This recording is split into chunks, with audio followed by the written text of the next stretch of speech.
प्यारे बच्चों, आपको लगातार वीडियो मिल ही रहे हैं। फिर भी यदि कोई समस्या है तो आप हमें कमेंट कर सकते हैं, बात कर सकते हैं, ठीक है।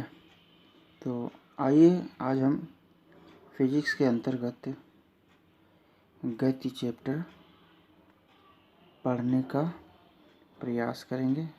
तो आज हम लोग पढ़ेंगे गति। इसको इंग्लिश में क्या कहते हैं? मोशन। क्या कहते हैं? मोशन, ठीक है। गति क्या है? आपने कभी सोचा? बच्चों, हम विभिन्न प्रकार की वस्तुओं को एक स्थान से दूसरे स्थान की ओर गति करते हुए देखते हैं, जैसे कि पैदल चलता हुआ मनुष्य, सड़क पर चलते हुए वाहन, उड़ते हुए वायुयान, आकाश में गति करते हुए तारे, है ना। और इस प्रकार से पंखे की गति, है ना, पंखे की गति, ये सब क्या है? गति अवस्था में है। अर्थात गति करती हुई वस्तु किसी क्षण किसी एक स्थान पर होती है तथा उसके अगले क्षण वह किसी दूसरे स्थान पर चली जाती है। यानी कोई पिंड यहाँ पर है, ये यहाँ पे है, ठीक है। एक क्षण ए बिंदु पर है और यह गति करते हुए बी बिंदु पर पहुँच गए, ठीक। तो एक क्षण तो यहाँ थी, लेकिन दूसरे क्षण, अगले क्षण वो बिंदु बी पर पहुँच गई। इसका मतलब क्या हुआ? वो क्या कर रही है? गति कर रही है, ठीक। क्या कर रही है? गति कर रही है। जैसे यहाँ पर कोई पेड़ लगा हुआ है, ये पेड़ है, यहाँ पर एक कार जा रही है, ठीक है। अब यह कार चलते चलते यहाँ पे पहुँच गई, लेकिन पेड़ क्या है? यहाँ पर रुकी हुई है, ठीक। तो यहाँ पर रुकी हुई है और पेड़ जो है, कार यहाँ पहुँच गई, इस बिंदु बी पर पहुँच गई, ए से बिंदु बी पर पहुँच गई। इसका मतलब इस पेड़ के सापेक्ष ये जो कार है वो क्या है? गति अवस्था में है। अर्थात ऐसी वस्तुएं जिनमें समय परिवर्तन के साथ वस्तु की स्थिति का परिवर्तन होता है, गति की अवस्था में कही जाती है। इसके विपरीत ध्यान देते हैं, जिस वस्तु की स्थिति में समय के साथ परिवर्तन नहीं होता है, जैसे अभी हमने आपको पेड़ के बारे में बताया, इसकी स्थिति में समय के साथ कोई परिवर्तन नहीं होता है, तो उसे स्थिर अवस्था अथवा विराम अवस्था में कहते हैं। जैसे कार के रिस्पेक्ट में ये पेड़ क्या है? विराम अवस्था में है। ऐसे ये छत है, मान लीजिए ये पंखा है, तो छत जो है पंखे के रिस्पेक्ट में क्या है? विराम अवस्था में है। या छत के रिस्पेक्ट में पंखा क्या है? गतिमान अवस्था में है, ऐसा कहा जाएगा। तो एक गति करेगा तो एक रेस्ट पोजीशन में होगा, ठीक। अच्छा, क्या जो वस्तुएं हमें स्थिर अथवा गतिमान प्रतीत होती हैं वह वास्तव में उसी अवस्था में होती हैं? जैसे हम आपको और उदाहरण से स्पष्ट करेंगे। हम चलती हुई ट्रेन में बैठे हों तो हमें ट्रेन के बाहर की जो वस्तुएं होंगी, जैसे पेड़ पौधे, घर, ट्रेन अगर इधर चल रही है तो पेड़ पौधे बहुत तेज़ी से पीछे की ओर जाते हुए दिखाई देते हैं। तब हम ट्रेन को तथा स्वयं अपने को स्थिर देखते हैं, परंतु वास्तविकता ये है कि ट्रेन बाहर के पेड़ पौधों के सापेक्ष गति अवस्था में है। ट्रेन बाहर के पेड़ पौधों के सापेक्ष गति अवस्था में है। ठीक। अब यह कैसे निश्चित किया जाए कि कौन सी वस्तु गतिमान है और कौन सी स्थिर है? इसके लिए जब हम ट्रेन में बैठे होते हैं तो हमें बाहर की वस्तु जैसे प्लेटफॉर्म गतिमान प्रतीत होती है तथा ट्रेन स्थिर। ऐसा होता है, लगता है। अब यदि हम ट्रेन पर खड़े हों तो हमें प्लेटफॉर्म स्थिर अथवा गतिमान अवस्था में प्रतीत होती है। इसका अर्थ यह है कि किसी वस्तु का गतिमान अथवा स्थिर दिखाई देना देखने वाले की स्थिति पर निर्भर करता है। दूसरे शब्दों में हम कह सकते हैं कि किसी वस्तु की गतिशीलता अथवा स्थिरता को प्रेक्षक के संदर्भ में ही बताया जा सकता है। ठीक, प्रेक्षक के संदर्भ में ही बताया जा सकता है। प्रेक्षक को अपनी अवस्था बदल जाने से देखी जाने वाली वस्तु की गति अथवा स्थिरता की दशा भी क्या हो जाती है? बदल जाती है। तो इस तरीके से हम प्रेक्षक की स्थिति के आधार पर ये बता सकते हैं कि कोई पिंड गतिमान अवस्था में है अथवा विराम अवस्था में है। जैसे मान लीजिए कि 3 समांतर मार्ग पर स्थित ट्रेनों में बैठे व्यक्ति ए बी सी, ठीक है, 3 समांतर मार्ग पर स्थित है ना, ए बी सी। देखिए 3 समांतर मार्ग हैं, एक ये है, एक ये है, एक ये है। ठीक, ए बी सी, ठीक है, ये ए है, ये बी है, ये सी है। ठीक, और कुछ क्षण बाद ए जो है वो यहाँ पे पहुँच जाता है, बी जो है वो यहाँ पे पहुँच जाता है। ठीक है, सी यहीं रह जाता है। ए डैश है ये मान लीजिए बी डैश।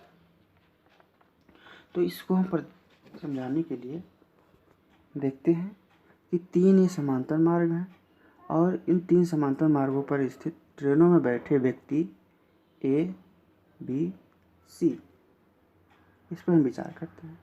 ट्रेन ए तथा बी एक दिशा में एक समान चाल से चल रहे हैं। ये जो ए और बी है एक ही दिशा में एक समान चाल से चल रहे हैं, जबकि ट्रेन सी स्थिर है। ठीक, इस दशा में हम देखते हैं कि व्यक्ति जो सी है, व्यक्ति ए और बी, व्यक्ति ए तथा व्यक्ति बी को आगे जाते हुए देखेगा। यानी जो ये सी होगा ये है बी और ए को आगे जाते हुए देखेगा और समान चाल से गति करने के कारण ए और बी की स्थितियों में समान परिवर्तन होगा। यानी ए जो है वो ए डैश पर पहुंच जाएगा और जो बी है वो बी डैश पे पहुंच जाएगा। अच्छा, इसी प्रकार हम देखते हैं कि ए और बी व्यक्ति सी को पीछे की ओर गति करते हुए देखेंगे। जो ए और बी है ये सी को पीछे गति करते हुए देखेगा इसका मतलब क्या हुआ? इसका मतलब ये हुआ कि ए बी के नज़र में सी भी गति कर रहा है, हाँ, ए बी की नज़र में सी भी गति कर रहा है। तो यहाँ पे ये तीनों व्यक्ति ट्रेनों के बाहर अन्य किसी वस्तु को ना देख पाए तो यह निश्चित कर पाना कठिन होगा कि वास्तव में कौन गतिमान है और कौन स्थिर है, अगर बाहर की वस्तुओं को ना देखा जा सके।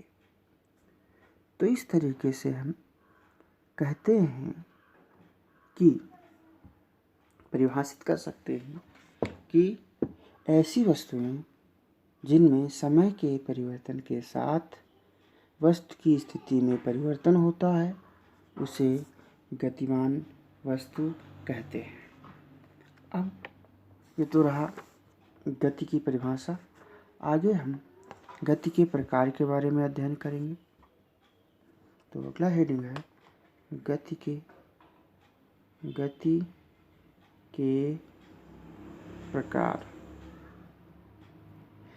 Types of motion. तो पहला प्रकार पर चर्चा करते हैं जिसको हम रेक्टिलिनियर मोशन कहते हैं, रेखीय गति कहते हैं। पहला क्या है? रेखीय गति। ये पहला हेडिंग डाल लीजिए, रेखीय गति। ठीक है, तो रिजु का मतलब क्या होता है? स्ट्रेट, सरल रेखीय। यानी जब कोई वस्तु किसी सरल रेखीय मार्ग पर एक ही दिशा में गति करती है तो इस प्रकार की गति को रेखीय गति कहते हैं। ठीक, जैसे ऊपर से नीचे गिरती हुई वस्तु की स्वतंत्र गति, या आप रेलवे ट्रेन, ठीक है, सीधी पटरी पर रेलवे ट्रेन की गति क्या है? रेक्टिलिनियर मोशन है। नंबर 2, दूसरा नंबर वृत्तीय गति, जिसको सर्कुलर मोशन कहते हैं। ठीक है, दूसरा है वृत्तीय गति। वृत्तीय गति क्या है? वृत्तीय गति देखिए, आपने कभी घड़ी के सुइयों की गति को देखा होगा, हाँ? उसमें क्या होता है, सुई यहाँ से ऐसे ऐसे घूमते घूमते फिर यहीं पे पहुँच जाती है। तो इस प्रकार की गति यानी वृत्तीय गति में वस्तु किसी वृत्त की परिधि पर बने मार्ग पर गति करता है। ठीक है, अगर कोई गति करता हुआ पिंड किसी वृत्त के परिधि पर बने मार्ग पर गति करे, ठीक है, तो इस प्रकार की गति को वृत्तीय गति कहते हैं, जैसे घड़ी के सुइयों की गति। ठीक, अगला है नंबर 3, दोलन गति। दोलन गति क्या है? दोलन गति में वस्तु अपने मार्ग के किसी निश्चित बिंदु के इधर उधर बार बार गति करती है।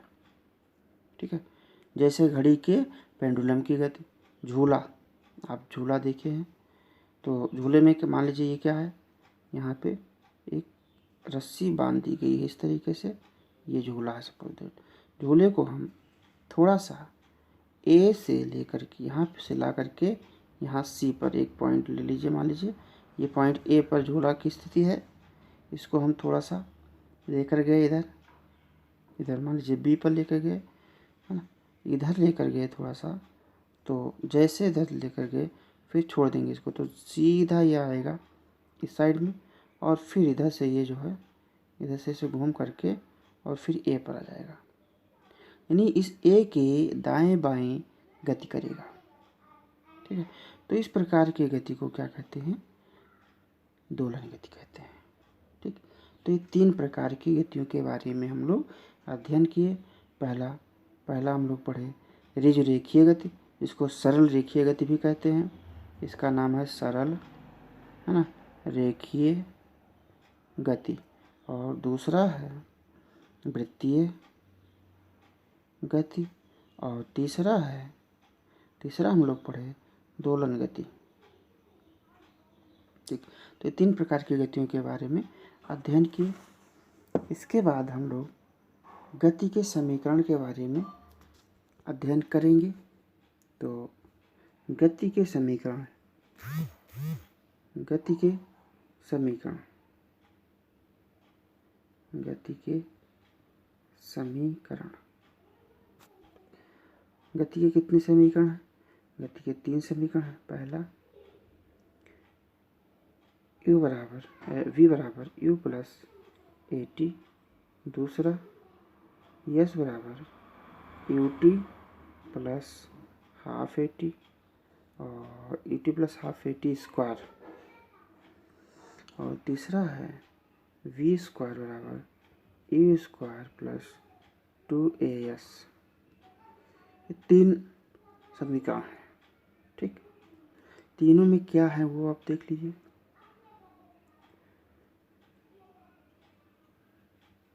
अंतिम वेग v, प्रारंभिक वेग u, समय जो है वो t से लिखा गया है। यस जो है वो क्या है? दूरी है। और a लिखा गया है वो है त्वरण है, वो है त्वरण। ये जो है वो है त्वरण। ठीक, तो इस तरीके से ये गति के समीकरण हुए। इसका निगमन भी आता है। अब हम शार्ट में इसका निगमन करेंगे, आप लोग समझने का प्रयास कीजिएगा, बहुत आराम से समझ लीजिएगा। ठीक है, फिर भी कोई प्रॉब्लम होगी तो आप बताइएगा। ठीक है, तो हम गति के प्रथम समीकरण का निगमन करने का प्रयास कर रहे हैं। First equation of motion. ठीक है, गति का प्रथम समीकरण डाल लीजिए। गति का प्रथम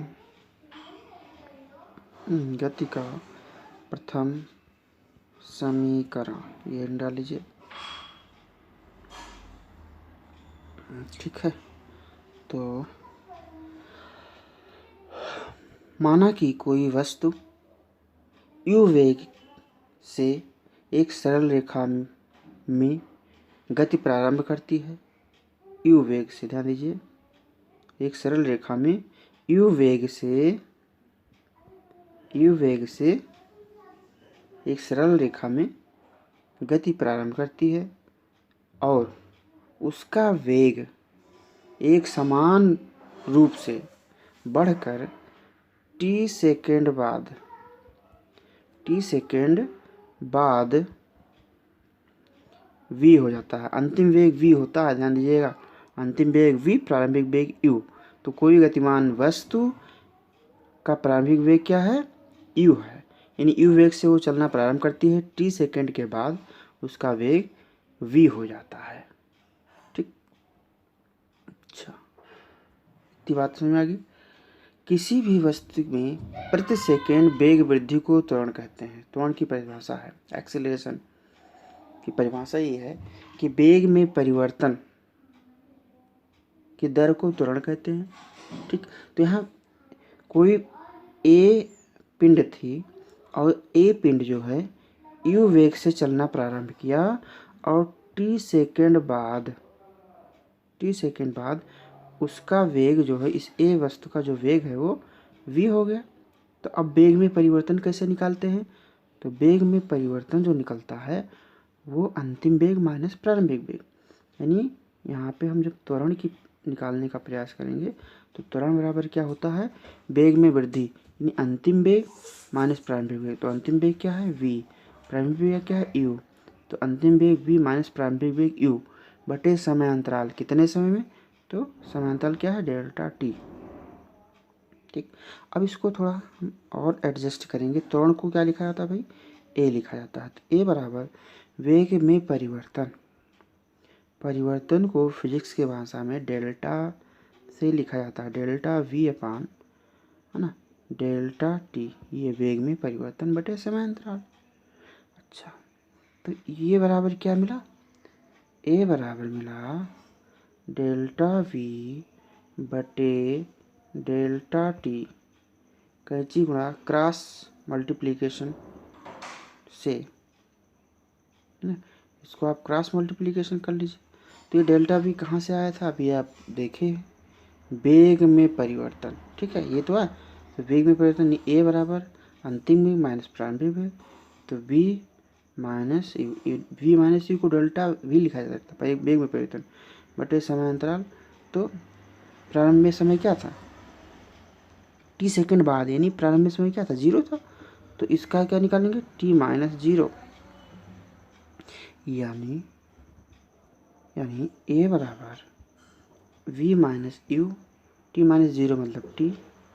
अब इसका क्रॉस मल्टीप्लिकेशन कर दीजिए। ठीक है, यहाँ अपान 1 ले लीजिए, तो इसका पूरा v माइनस यू में होगा, तो ये आ जाएगा v minus u is equal to a t, तो ए टी ये हो जाएगा। ठीक, तो v माइनस यू बराबर ए टी। अब u को ट्रांसफ़र कर दीजिए, u को इधर ले आइए, तो ये क्या मिलेगा आपको, v बराबर u प्लस ए टी, ये आपका प्रथम समीकरण हुआ। ठीक है, यही सरल रेखीय गति का प्रथम समीकरण है। क्या है, प्रथम समीकरण है, लिख लीजिएगा इस बात को।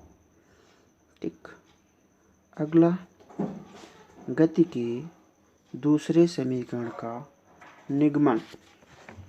ठीक है, तो अब हम सेकेंड इसका पढ़ रहे हैं, गति के, डाल लीजिए, गति के दूसरे समीकरण का निगमन। इसको पढ़ने का प्रयास कर रहे हैं, देखिए ध्यान से समझिए। तो अभी बताया गया कि कोई पिंड ए पर है ना, अंतिम वेग प्रारंभिक वेग इसका यू है, अंतिम वेग इसी का वी हुआ, कितने समय में, टी समय में, ये आपको बताया गया। अच्छा, अब ये टी समय में, टी सेकंड पहले और टी सेकंड बाद, ठीक है, ये हम बात करेंगे। अच्छा, और यहाँ पर इस बात को भी ध्यान रखा जाएगा कि इस पर कोई बल लगाने से, पिंड पर कोई बल लगाने से टी सेकंड के बाद ए त्वरण की सहायता से इसका वेग क्या हो जाता है, वी हो जाता है। यानी यू था, कोई बल लगाया गया, तो टी सेकंड के बाद ए त्वरण से वेग क्या हो गया, वी हो गया। ठीक, अच्छा, अब इस समय अंतराल में चली गई दूरी, मान लीजिए इस समय अंतराल में जो चली गई दूरी है, टी समय अंतराल में चली गई जो दूरी है वो एस है। अच्छा, तो प्रारंभ से 1 सेकंड बाद पिंड का वेग, ध्यान दीजिए, प्रारंभ से 1 सेकंड बाद पिंड का जो वेग होगा वो u प्लस ए, और अंत से 1 सेकंड पहले, अंत से 1 सेकंड पहले तो ये होगा v माइनस ए। अब हम इन दोनों का औसत निकाल लेंगे, क्या निकालेंगे, औसत। ठीक, तो औसत वेग क्या होगा, लिखेंगे औसत, ठीक, वेग। तो औसत वेग क्या होता है, दोनों 1 सेकंड पहले और 1 सेकंड बाद जो वेग था उसको जोड़ दीजिए और 2 से भाग दे दीजिए, तो क्या मिलेगा, u plus A plus V minus A बटे 2। देखिए यहाँ पर ए कैंसिल हो गया, तो अब यहाँ पर औसत वेग क्या आया भाई, तो औसत वेग जो आया वो आया u प्लस वी बटे 2, ये औसत वेग आया। ठीक, इसी प्रकार 2 सेकंड बाद निकालना है तो 2a हो जाएगा, और 2 सेकंड पहले हो जाए टू निकालना है तो -2 ये हो जाएगा, v में -2। इस तरीके से हम निकालेंगे तो हमारा औसत वेग ही आएगा। ठीक, औसत वेग हमारा हमेशा ही आएगा, चाहे 2 सेकंड का निकालिए चाहे 3 सेकंड का निकालिए। अर्थात पिंड जो है वो u + v/2 के औसत वेग से t सेकंड तक गति करती है। इस औसत वेग से t सेकंड तक गति करती है। तब अब देखो, हमें समय मिल गया, वेग मिल गया, तो दूरी बराबर समय मिल गया, वेग मिल गया, तो दूरी बराबर क्या होता है भाई? दूरी बराबर होता है वेग गुणे समय, वेग गुणे समय। अच्छा, तो वेग कितना है? औसत वेग अभी हम आप देखें, ये औसत वेग है, गुणे समय कितना है? t। इसको थोड़ा सॉल्व कर लेंगे तो मिलेगा क्या? ध्यान से आप लोग देखते रहिए। यस बराबर क्या मिला? जहाँ पर ध्यान दीजिएगा, जहाँ पर आपको v लिखा हुआ मिले, है ना, अभी आपको उधर देखेंगे तो ये वहाँ पर हम गति का प्रथम समीकरण यूज कर लेंगे। तो v के स्थान पर u + at, तो u + at/2 ये मिलेगा। और टोटल के इंटू टी है, यू जुड़ जाएगा, तो s बराबर यू जुड़ेगा तो ये हो जाएगा 2u। s बराबर 2u + at/2 और टोटल इंटू टी। इसको और सॉल्व करेंगे तो s बराबर आपको क्या मिलेगा? देखिए, ध्यान दीजिएगा, हाँ, 2u + at/2 इंटू टी मिला। अब इसी को थोड़ा सॉल्व कर लीजिए, देखिए ध्यान दीजिए, 2u + at/2 गुणे टी, यही तो मिला था। अब देखो, टी का गुणा पूरे में कर दीजिए, इस टी का गुणा, ध्यान दीजिएगा, हम इसको थोड़ा सा एक्सप्लेन कर देते हैं। इस टी का गुणा इस पूरे में कर दीजिए और अलग अलग, इस 2 को इसके साथ भी ले लीजिए, इस 2 को इसके साथ भी ले लीजिए, तब देखिए क्या मिलता है। देखो, हमने जो कहा उस अनुसार में करिए आप। तो यहाँ कह रहे हैं कि दोनों को एक साथ ले लीजिए, ठीक है। तो अभी आप देखिए, तो इस तरीके से आपको मिला, गुणा करने पर यस बराबर ut + हाफ at मिलेगा। हाँ, यस बराबर ut + हाफ at² ये मिलेगा, ठीक है, ये मिलेगा आपको। और यही गति का दूसरा समीकरण है। अब गति के तीसरे समीकरण का निगमन करेंगे। तो गति का तीसरा समीकरण बहुत आसान है। गति का तीसरा समीकरण कैसे होगा? हम प्रथम समीकरण का वर्ग कर देंगे। प्रथम समीकरण क्या होता है? v बराबर u + at, ये प्रथम समीकरण है। इस प्रथम समीकरण का वर्ग करने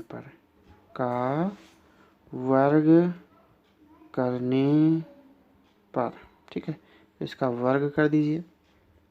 ठीक, तो जब इसका वर्ग करोगे तो क्या मिलेगा? मिलेगा v² बराबर u + at/2। इसको ब्रेक करेंगे जब, तो v² बराबर, अब v + u + at/2 है ना, ये तो है। तो a + b/2 का फॉर्म लगा दीजिए, तो क्या मिलेगा? a² + v² मतलब a² t² + 2ab, यानी 2 × a मतलब u × b मतलब at, ये मिलेगा। अब यहाँ पे देखिए, ध्यान दीजिए, थोड़ा सा ध्यान देना है आपको एक्सप्लेन करने के लिए। आप u² को रहने दीजिए, इसको डिस्टर्ब नहीं करना है। a² t² और 2 इतने में देखिए कुछ कॉमन ले लीजिए, 2a कॉमन ले लीजिए, यहाँ भी 2a कॉमन ले लीजिए और इसमें भी 2a कॉमन ले लेते हैं। तो क्या मिलेगा? देखो, तो ये मिलेगा v² बराबर u² तो इसे रहने देना है, उसमें कोई चेंजेस नहीं करने हैं। 2a कॉमन ले लेते हैं। जब 2a कॉमन ले लेंगे तो a² t² में 2 था नहीं, तो ये हाफ में चला जाएगा और यहाँ पे बचेगा यू टी प्लस हाफ, ध्यान दीजिएगा हम यहाँ लिख दे रहे हैं U T plus half A T square, क्योंकि ये निकल गया टी स्क्वायर बचेगा। ठीक, अब U T plus half A T square ये एस के बराबर है, गति का दूसरा समीकरण। तो ये मिलेगा वी स्क्वायर बराबर यू स्क्वायर प्लस 2a था ही, और U T plus half A T square ये एस के बराबर है। तो वी स्क्वायर बराबर यू स्क्वायर प्लस 2as, यह गति का तीसरा समीकरण होगा। ठीक, ये गति का तीसरा समीकरण है। तो इस तरीके से गति के तीनों समीकरणों का निगमन हो गया।